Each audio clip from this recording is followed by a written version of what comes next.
मैं peace maker हूं। Iran को मैं 2 सप्ताह का समय देता हूं। ईरान हमसे बात करना चाहता है। ईरान के लिए 2 सप्ताह मैक्सिमम है। अमेरिकी राष्ट्रपति ट्रंप का यह ताजा बयान है। आप जरा उस ट्रंप को याद कीजिए जो रोज ईरान को धमकी दे रहे थे, तेहरान को तुरंत खाली कराने की चेतावनी दे रहे थे, ईरान के आसमान पर कब्जे का ऐलान कर रहे थे, खामेनेई को अनकंडीशनल सरेंडर करने का अल्टीमेटम दे रहे थे, यहां तक कि इनडायरेक्टली ही सही लेकिन खामेनेई को मारने तक की बात कर चुके थे। और अब ईरान पर बम गिराने के फैसले को विराम देकर 2 हफ्ते का ब्रेक लेने वाले ट्रंप के बारे में सोचिए। 2 हफ्ते पहले की तुलना में काफी शांत पड़ गए ट्रंप के बारे में सोचिए। जो ट्रंप सुबह उठने के बाद और रात को सोने से पहले ईरान को सबक सिखाने का सख्त अल्टीमेटम दे रहे थे, वो ट्रंप 48 घंटे से अपने तेवर को ढीला करके क्यों बैठे हैं? आज तो उन्होंने यहां तक कह दिया कि कभी टफ फैसले लेने पड़ते हैं, लेकिन मैं हमेशा एक पीस मेकर हूं। ट्रंप के रवैये में इस बदलाव की वजह क्या है? क्या सीधे जंग में उलझने की बजाय टाइम बाय करना चाहते हैं? पर्दे के पीछे कुछ और खेल चल रहा है क्या? बड़बोले ट्रंप अचानक सॉफ्ट स्टेटमेंट कैसे देने लगे? ये एक ऐसी मिस्ट्री है, एक ऐसा सवाल है जिसका जवाब दुनिया भर के एक्सपर्ट तलाशने में जुटे हैं। आज न्यू जर्सी पहुंचकर रिपोर्टर से बात करते हुए ट्रंप ने कहा कि मैं ईरान को 2 सप्ताह का वक्त दे रहा हूं। I'm giving them a period of time. We're going to see what that period of time is. But I'm giving them a period of time. And I would say 2 weeks would be the maximum. Always a peacemaker. That doesn't mean sometimes you need some toughness to make peace. But always a peacemaker. Reporter के एक सवाल के जवाब में Trump ने कहा कि हम ईरान से बात कर रहे हैं और देखते हैं क्या होता है, लेकिन ईरान पर हमारा फैसला 2 सप्ताह में आ जाएगा। अब सवाल यह उठता है कि इस 2 हफ्ते में आखिर ऐसा क्या हो जाएगा? क्या ईरान अमेरिका के दबाव में आकर अपना न्यूक प्रोग्राम बंद कर देगा? क्या इन 2 हफ्तों में ईरान के सुप्रीम लीडर खामेनेई ट्रंप के सामने सरेंडर करके अपनी महत्वाकांक्षी योजना को हमेशा के लिए बंद कर देंगे? ईरान के तेवर को देखकर तो फिलहाल ऐसा कतई नहीं लगता। ईरान के विदेश मंत्री ने एनबीसी को दिए एक ताजा इंटरव्यू में कहा है कि डिप्लोमेसी के नाम पर अमेरिका धोखा दे रहा है, उस पर भरोसा नहीं किया जा सकता। अमेरिका एक तरफ डिप्लोमेसी कर रहा है, दूसरी तरफ इजरायल लगातार ईरान पर स्ट्राइक कर रहा है। ईरानी विदेश मंत्री ने यह भी कहा कि अमेरिका इजरायल के इस क्राइम में पार्टनर है, इसलिए जब तक इजरायल हमले बंद नहीं करता है तब तक ट्रंप प्रशासन से हम बातचीत नहीं करेंगे। बातचीत का सवाल ही नहीं उठता। ईरान इंटरनेशनल से बातचीत करते हुए अब्बास अरागची ने यहां तक कह दिया कि अमेरिका ने निगोशिएशन के लिए कहा है, लेकिन हमारा जवाब है नो। यही सवाल जब ट्रंप से फॉक्स न्यूज के रिपोर्टर ने पूछा कि ईरानी विदेश मंत्री का कहना है कि अगर अमेरिका वाकई इस डिप्लोमेटिक टॉक के लिए सीरियस है तो इजरायल को ईरान पर स्ट्राइक करने से क्यों नहीं रोकता है, क्यों नहीं रिक्वेस्ट करता है? ट्रंप ने इस बारे में इजरायल से कुछ भी कहने से साफ इनकार कर दिया। ट्रंप के इस जवाब का मतलब यह हुआ कि ट्रंप के सलाहकार और रणनीतिकार ईरान को समझाने की कोशिश भी करते रहेंगे, इजरायल अपने हमले भी जारी रखेगा, और अगर इजरायल ऐसा करता रहा तो ईरान जवाबी कार्रवाई में इजरायल के शहरों में मिसाइल भी दागता रहेगा। फिर ट्रंप किस तरह की डिप्लोमेसी की बात कर रहे हैं? क्या मकसद है उनका? ईरान को आशंका है कि कहीं ऐसा ना हो कि अमेरिका ने अपनी तैयारियों को अंजाम देने के लिए 2 सप्ताह का वक्त लिया हो। लेकिन ईरान ने चेतावनी भी दी है कि अगर अमेरिका ने ऐसी कोई जरूरत की तो उसे भी अंजाम भुगतना पड़ेगा। आज इसी वीडियो में आपको विस्तार से बताएंगे कि ईरान ऐसा कौन कौन सा कदम उठा सकता है जो ट्रंप के डर की वजह बना हुआ है। ईरान के खिलाफ सीधे तौर पर जंग के मैदान में उतरने से पहले अमेरिका जैसे सुपर पावर को किस बात की चिंता सताए जा रही है? New York Times, Wall Street Journal, Washington Post जैसे अमेरिकी अखबारों समेत CNN, BBC, NBC, Sky News, Fox News समेत दुनिया भर के बड़े मीडिया संस्थानों के बड़े बड़े दिग्गज वार करस्पॉन्डेंट, वार एक्सपर्ट, रिपोर्टर्स, एडिटर्स इस गुत्थी को सुलझाने में लगे हैं, या कहें तो ट्रंप के रुख को डिकोड करने में लगे हैं। ट्रंप ने जब से अपना फैसला बदला है और जब से 2 हफ्ते की मोहलत ली है, तब से इन तमाम विदेशी अखबारों में, वेबसाइट्स में ट्रंप के टेंशन और कैलकुलेशन के बारे में बड़े बड़े लेख छप रहे हैं, कई रिपोर्ट्स छप रही है, और उन रिपोर्ट्स और आर्टिकल्स और जानकारियों को मैं पढ़ता हूं, समझता हूं और आपसे इस वीडियो के जरिए शेयर करता हूं, क्योंकि मैं ना तो वार करस्पॉन्डेंट हूं, ना वार एक्सपर्ट हूं, ना ही ईरान और इजराइल एक्सपर्ट हूं, ना ही व्हाइट हाउस में मेरा कोई सीधा कनेक्शन है, लेकिन इन अखबारों को खंगाल कर जो जानकारियां मिलती है वो आप तक पहुंचाने की कोशिश करता हूं, इस डिस्क्लेमर के साथ कि ट्रंप कब क्या कहेंगे और क्या करेंगे किसी को नहीं पता। आज ही न्यूयॉर्क टाइम्स में ट्रंप की मुसीबत और चुनौतियों के बारे में एक लंबी रिपोर्ट छपी है कि ट्रंप अपना माइंड एक मिनट में चेंज कर सकते हैं और दूसरे मिनट फिर माइंड चेंज कर सकते हैं। इसका मतलब ट्रंप क्या करेंगे ये उन्हें भी पता है कि नहीं, इस पर भी शक है। हालांकि वो ऐसा कह चुके हैं कि मैं क्या करूंगा आखिरी सेकंड में वो मैं ही जानता हूं। बहरहाल इस वीडियो को आखिर तक देखिए, आपको कुछ चौंकाने वाली जानकारी मिल सकती है। ईरान और इजराइल वार का आज 9वां दिन है। इन 9 दिनों में ईरान के तेवर लगातार सख्त हुए और इजराइल की हालत पतली होती जा रही है। और ऐसा मैं नहीं कह रहा हूं, यह दुनिया के तमाम बड़े अखबारों के वार करस्पॉन्डेंट और एक्सपर्ट कह रहे हैं। इसकी एक बड़ी वजह ईरान के पास मिसाइलों का न खत्म होने वाला भंडार और इजराइल के पास भंडार से खत्म होते इंटरसेप्टर्स। मैं भी अपने वीडियो में इस पर कई बार विस्तार से बता चुका हूं, इसलिए दोहरा नहीं रहा हूं। अब इजराइल परेशान है कि अमेरिका कब मिलिट्री एक्शन में उतरेगा और ट्रंप ये मापने में लगे हैं कि कहीं ये लड़ाई लंबी खिंच गई तो अमेरिका के लिए ट्रैप न हो जाए। न्यूयॉर्क टाइम्स के व्हाइट हाउस और national security correspondent David D Sanger ने लिखा है, an Iran deal in 2 weeks hard to achieve even if Trump's really wants one. मतलब ईरान पर किसी तरह के डील को 2 हफ्ते में अचीव करना बहुत मुश्किल है, ट्रंप चाहें तो भी। ईरान और उसके न्यूक प्रोजेक्ट पर 2 दशक से नजर रखने वाले डेविड डी सेंगर का मानना है कि ईरान के साथ किसी भी स्थिति में निगोशिएशन काफी टाइम कंज्यूमिंग है। इसलिए अभी अनक्लियर है कि क्या प्रेसिडेंट ने सिर्फ टाइम बाय करने के लिए 14 दिन का वक्त लिया है ताकि मिलिट्री ऑपरेशन की तैयारी हो सके। डेविड डी सेंगर इस नतीजे पर पहुंचे हैं कि डिप्लोमेसी के जरिए संभावना तलाशने के नाम पर 2 सप्ताह का समय ट्रंप ने अपने लिए खुद के लिए लिया है। लेकिन इस 2 सप्ताह में वो क्या हासिल कर लेंगे, इस पर उनका बहुत कुछ आकलन है, इसी वीडियो में आगे बताएंगे। आज ही वॉल स्ट्रीट जर्नल में एक रिपोर्ट छपी है, Trump's 2 week pause is a big Gamble. President ने ईरान पर स्ट्राइक करने के अपने फैसले को टाल दिया है, लेकिन कब तक। इस रिपोर्ट में कहा गया है कि ईरान के खिलाफ मिलिट्री एक्शन के लिए पूरी तरह से तैयार दिख रहे ट्रंप अब निगोशिएशन और ऐसी लड़ाई के बीच फंसे हैं जिसमें वो ज्वाइन नहीं करना चाहते। इस रिपोर्ट में कहा गया है कि मिलिट्री स्ट्राइक के फैसले को टालने के पीछे ट्रंप का एक कैलकुलेशन ये है कि इजराइल की तरफ से ईरान के न्यूक इंफ्रास्ट्रक्चर पर लगातार हमले के बाद ये हो सकता है कि ईरान बातचीत के टेबल पर आ जाए, निगोशिएशन के लिए आ जाए। लेकिन खतरा यह है कि ट्रंप पर धोखे का आरोप लगा रहा ईरान अपनी जिद पर अड़ सकता है कि न्यूक्लियर एनरिचमेंट प्रोग्राम पर उसका हक है। रिपोर्ट में कहा गया है कि अगर ऐसी स्थिति आई तो अमेरिका को दबाव में आकर ऐसे दुश्मन के खिलाफ मिलिट्री एक्शन को मजबूर होना पड़ सकता है जो काफी नुकसान उठाने के बाद भी यूएस और उसके एलाइज पर जवाबी कार्रवाई कर सकता है, जवाबी हमले कर सकता है। इसी रिपोर्ट में कहा गया है कि ट्रंप समर्थकों को लगता है कि एक बार लड़ाई में कूदने के बाद अमेरिका ओपन एंडेड वार में फंस जाएगा। दरअसल आज की तारीख में अमेरिका की सबसे बड़ी चिंता यही है कि अगर वार शुरू हुई तो वार खत्म कहां होगा। अमेरिकी यही कैलकुलेट करने में लगे हैं कि अगर उन्होंने अपने बम बरसक विमानों से ईरान की फोर्दो पहाड़ियों में बने न्यूक्लियर साइट पर बम बरसाए तो ईरान जवाबी कार्रवाई में क्या क्या नुकसान पहुंचा सकता है। अब हो ये रहा है कि अमेरिका तो अपना नफा नुकसान जोड़ने में जुटा है और इधर इजराइल मुसीबत के मुहाने पर खड़ा हो गया है। इजराइल ने 13 जून को जब ईरान के खिलाफ स्ट्राइक शुरू की थी तब उसे अंदाजा नहीं था कि यह लड़ाई उसे इतनी महंगी पड़ सकती है। इजरायली प्रधानमंत्री नेतन्याहू को तो यह भरोसा था कि ट्रंप का हाथ उनकी पीठ पर है, जब भी जरूरत होगी उसके साथ अमेरिका जंग के मैदान में खड़ा हो जाएगा। ईरान के न्यूक ठिकाने को तबाह करने के लिए अपने GBU-57 जैसे बंकर बस्टर बम और B-2 स्टेल्थ विमान भेजकर फोर्दो की पहाड़ियों पर हमला बोल देगा। 3 दिन पहले इजराइल को ट्रंप ने ऐसे संकेत भी दिए थे, तभी ट्रंप के वैसे बयान आए थे, बस हम आ रहे हैं। लेकिन अचानक ट्रंप ने अपना फैसला बदल दिया। ट्रंप का फैसला बदलना इजराइल की मुसीबत बन गया है।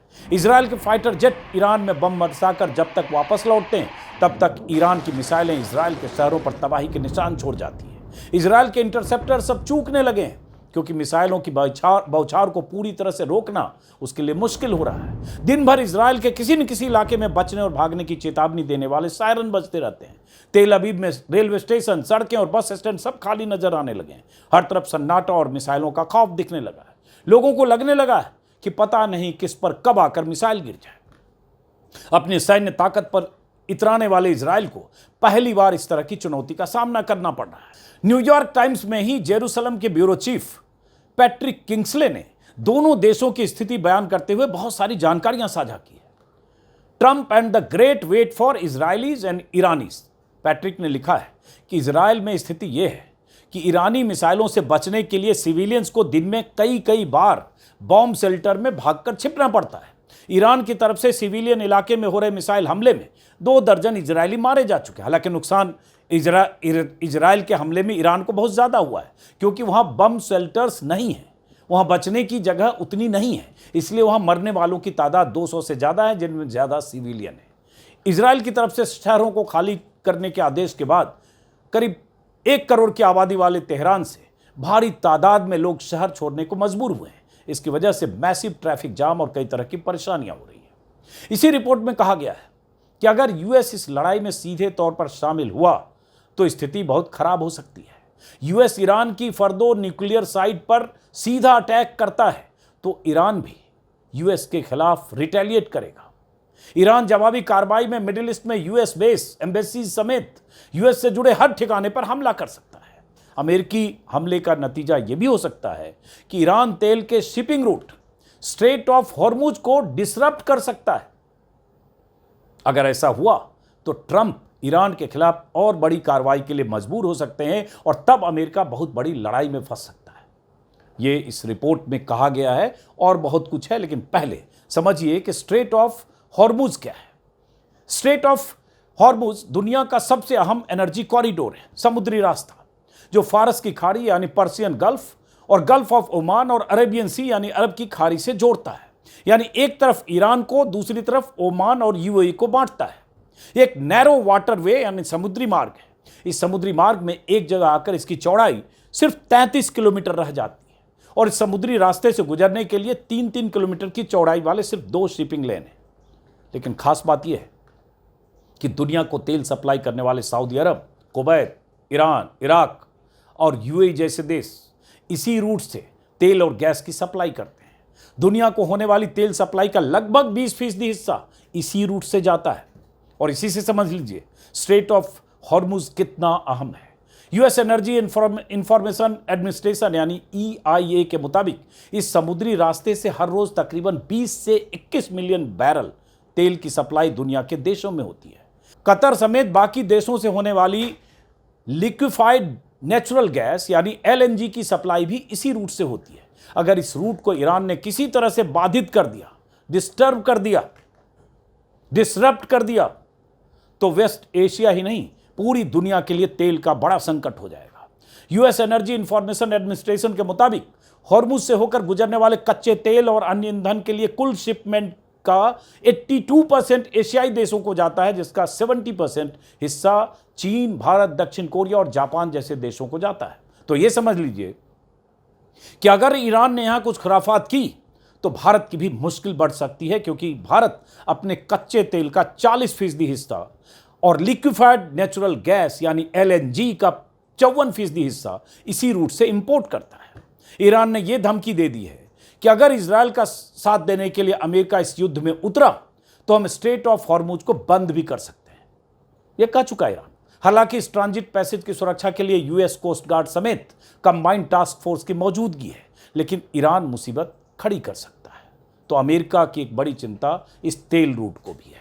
इस पर हम विस्तार से मैं कोशिश करूंगा कल या परसों, अगर ये मामला तूल पकड़ता है तो एक विस्तार से वीडियो बनाओ। बहुत कुछ इसमें कहने और जानने को है, लेकिन वीडियो सिर्फ उसी पर अगर ज़्यादा बात करेंगे तो वीडियो लंबा हो जाएगा। लेकिन बहुत दिलचस्प है ये मामला।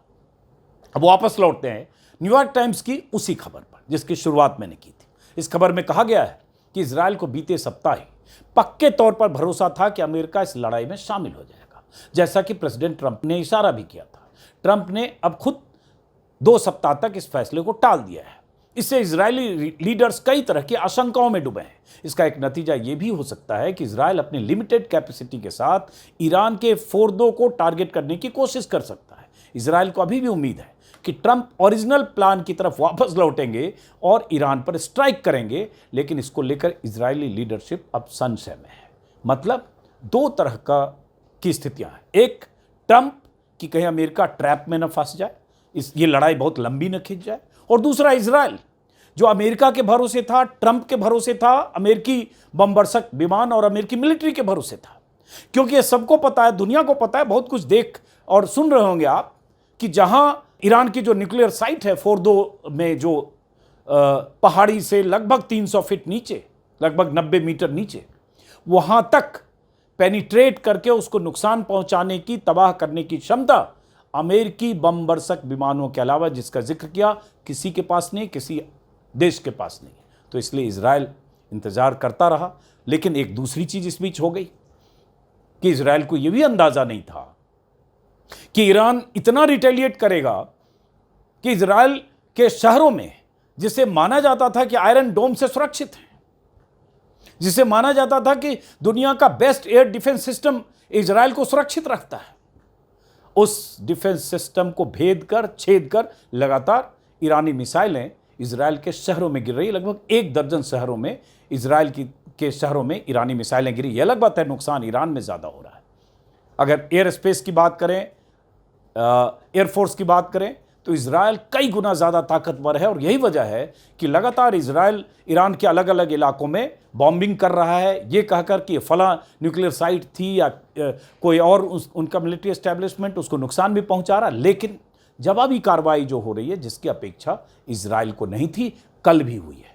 और आज 9वां दिन है। जब भी धमाके के वीडियो आते हैं तो साथ में ये भी खबर आती है कि कैसे नेतन्याहू परेशान होते हैं, उन इलाकों का मुआयना करते हैं, क्योंकि उन्होंने ऐसी स्थितियों की, इन स्थितियों की कल्पना नहीं की थी। और ये लड़ाई, जैसा कि बार बार अब कहा जा रहा है, बीते 3 दिनों से अमेरिका के पीछे हटने से इजराइल का बुरी तरह फंसना होगा। रही बात अमेरिका की, तो वॉल स्ट्रीट जर्नल की इस रिपोर्ट में ही कहा गया है कि ट्रंप 2 सप्ताह का समय लेकर अपने उन समर्थकों को भी भरोसे में लेना चाहते हैं जो ईरान के खिलाफ मिलिट्री एक्शन के पक्षधर नहीं है। मेक अमेरिका ग्रेट अगेन की टोपी लगाकर घूम रहे ट्रंप को इस बात की भी चिंता सता रही है कि जिन लोगों ने उनकी उस मुहिम को साथ दिया था, अमेरिका को ग्रेट बनाने की मुहिम में चुनाव के पहले, कहीं उनकी भी मुखालफत का उन्हें सामना न करना पड़ जाए। ट्रंप के पूर्व सलाहकार और American media executive Steve Bannon ने एक तरह से खुलकर मिलिट्री एक्शन की मुखालफत कर दी है। उन्होंने यहां तक कह दिया है कि इजराइल ने शुरू किया है, वही उसे खत्म करे। और ऐसा नहीं है, अमेरिका में बहुत सारे ऐसे दिग्गज हैं जो किसी भी सूरत में जंग के मैदान में अमेरिका के उतरने के पक्ष में नहीं है। उन्हें लगता है इजराइल की लड़ाई में अमेरिका कूदे और इराक पर बॉम्बिंग करने के लिए अमेरिकन फाइटर्स जेट जाए या अमेरिकन मिलिट्री अगर इस काम में जुटेगी, उसका दूरगामी प्रभाव हो सकता है। रूस, चाइना और दूसरे देश कहीं इस जंग में चारों तरफ से ईरान के समर्थन में आ गए तो कहीं ये फुल स्केल वार अमेरिका के लिए फंसने जैसी स्थिति ना पैदा कर दे। ये चिंता अमेरिका में ट्रंप समर्थकों में भी है। और ये अमेरिका के अखबारों में ऐसे लोगों की राय बीते 4 दिनों से लगातार छप रही है, बड़े बड़े आर्टिकल की शक्ल में, रिपोर्ट की शक्ल में। तो ट्रंप की चिंता कई है, इतना आसान नहीं है। उपराष्ट्रपति जेडी वेंस रिपब्लिकन पार्टी के उन लोगों को साधने में लगे जो ट्रंप के रवैये से नाराज हैं या जो अमेरिकी मिलिट्री एक्शन के पक्ष में नहीं है। जैसा कि मैंने कहा, उनसे एक तरह से संपर्क करके उन्हें लाइन लेंथ मिलाने की कोशिश कर रहे हैं, क्योंकि उन्हें आशंका है कि ईरान के न्यूक ठिकाने पर अमेरिकी हमले का कहीं ऐसा असर उनके देश में ना पड़े, इसलिए नाराजगी है। इसी रिपोर्ट में कहा गया है कि 2 हफ्ते बाद फैसला लेने की बात कहने से, जो ट्रंप ने कहा है, उससे यूएस मिलिट्री को एक फायदा हो सकता है कि मिडिल ईस्ट में फोर्स मूवमेंट और डिप्लॉयमेंट के लिए वक्त मिल जाए। तब तक इजराइल ईरान पर अपने हमले जारी रखेगा, जिससे ईरानी मिसाइल लॉन्चर्स की क्षमता कम हो जाएगी। इसके बाद अगर यूएस ने ईरान के खिलाफ मोर्चा खोला भी तो उसे कमजोर ईरानी मिलिट्री का मुकाबला करना पड़ेगा। यहां एक और पहलू है जिसका जिक्र मैंने कल के वीडियो में भी किया था। ईरान के न्यूक्लियर प्रोग्राम को कवर करने वाले डेविड सेंगर ने न्यूयॉर्क टाइम्स में विस्तार से लिखा है कि राष्ट्रपति ट्रंप कुछ सोचकर पॉज ले रहे हैं, क्योंकि गलत हो सकने वाली चीजों की लिस्ट लंबी है, जो जोखिम भी है। यह भी मुमकिन है कि अमेरिका का B-2 विमान मार गिराया जाए, भले ही इजराइल ने ईरान के एयर डिफेंस सिस्टम को काफ़ी नष्ट कर दिया हो। तो यह आशंका भी है। यह भी हो सकता है कि कैलकुलेशन गलत हो जाए और अमेरिका का सबसे बड़ा पारंपरिक बम भी उतनी गहराई तक न पहुंच पाए। यानी चिंता इस बात की भी है कि कहीं फोर्दो की पहाड़ियों के 300 फीट नीचे जाकर अमेरिकी बम ईरान के न्यूक ठिकाने को तबाह नहीं कर पाए तो क्या होगा। डेविड सेंगर ने लिखा है कि अगर मान लें कि ऑपरेशन सफल भी हो जाता है तो भी कई एक्सपर्ट का मानना है कि इसका नतीजा खतरनाक हो सकता है, जैसा कि अफगानिस्तान और इराक में हुआ। मिसाइल ताकत के मामले में बेहद मजबूत ईरान मिडिल ईस्ट में फैले अमेरिकी ठिकानों से लेकर फारस की खाड़ी और भूमध्य सागर में तैनात अमेरिकी मिलिट्री बेस पर सिस्टमेटिक मिसाइल हमले कर सकता है। तो कुल मिलाकर अमेरिका तो अभी हिसाब किताब करने में जुटा है, लेकिन इजराइल बुरी तरह से फंस चुका है। न उगलते बन रहा है, न निगलते बन रहा है। अगर अमेरिका मिलिट्री पावर के साथ जल्दी मैदान में नहीं उतरा तो उसकी मुसीबत बहुत बढ़ सकती है। इजराइल में इस बात को लेकर भी मंथन चल रहा है कि क्या इजराइल फोर्दो की पहाड़ियों पर अपनी लिमिटेड ताकत के साथ पेनिट्रेट करने की कोशिश करे, लेकिन उसके बाद फिर क्या होगा, और उसके बाद अगर इजराइल नाकाम होता है तो फिर अमेरिका पर प्रेशर बनेगा। तो ये तमाम तरह की थियरी अमेरिकी अखबारों में, ब्रिटिश अखबारों में लगातार छप रही है। खैर, इन सब के बीच ट्रंप को दिए गए उस उपनाम की भी बात हो रही है जिसे फाइनेंशियल टाइम्स के कॉलमिस्ट रॉबर्ट आर्मस्ट्रॉन्ग ने उनके लिए गढ़ा था। बार बार अपने फैसलों से पलटने की प्रवृत्ति के लिए जाने जाने वाले ट्रंप के लिए एक नाम गढ़ा गया था, TACO, taco, Trump always chickens out. पहले ट्रंप कोई कठोर फैसला लेते हैं, पूरी दुनिया में उसको लेकर हाय तौबा मचता है, लगता है इस बार तो कुछ बड़ा होने वाला, जैसे इस बार भी उन्होंने कहा था। उथल पुथल मचती है, फिर धीरे से ट्रंप बैकफुट पर चले जाते हैं या वक्त ले लेते हैं, जैसे इस बार उन्होंने किया, और अपने ही फैसले से कई बार पूरी तरह से पलट भी जाते हैं। फिर चाहे वो मौका टैरिफ के समय का हो, जब पूरी दुनिया में हल्ला हुआ कि भारत पर इतना टैरिफ लगा दिया, जापान पर लगा दिया, चीन, वियतनाम, हर जगह हंगामा हुआ, बवाल मचा, तो ट्रंप सामने आया और उन्होंने कहा कि 90 दिन बाद इस पर फैसला लिया जाएगा। दुनिया ने राहत की सांस ली, कई देशों ने, चलो ये बला टली। ईरान के मामले में ट्रंप ने माहौल बनाकर 2 सप्ताह का वक्त ले लिया अपने लिए। 2 सप्ताह बाद वो क्या करेंगे वही जाने, लेकिन फिलहाल हम इस वीडियो को ख़त्म करते हैं।